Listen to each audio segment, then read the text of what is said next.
Hi everyone, welcome back to our channel. This is me Kate here and I'm back with new video, and on today's video I will be guiding you how to log into Avionte employee account. Now without any further ado, let's get started with this video. First of all, on your desktop, open up any web browser that you are comfortable with, and on the search URL type in Avionte employee login.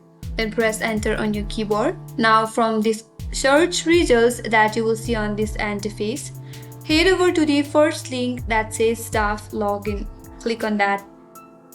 That will redirect you to the login page, and as you can see on the interface, there is a dialog box. If you have created your account using your Google account or your LinkedIn, simply go to login with Google or in login with LinkedIn.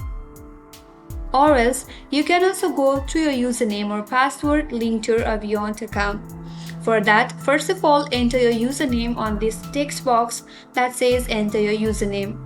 Make sure you enter your correct username, and under that, enter your correct password.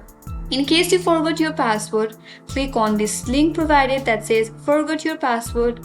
That will take you to the next page and will help you to recover your password.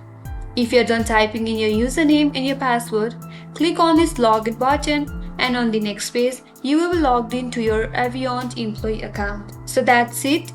And this is how you can log into Avionte employee account. If you found this video helpful, do not forget to subscribe, like, comments, and hit the notification bell icon so that you will get notified the next time we upload more tutorial. Thanks for watching till the end. I will see you on next video.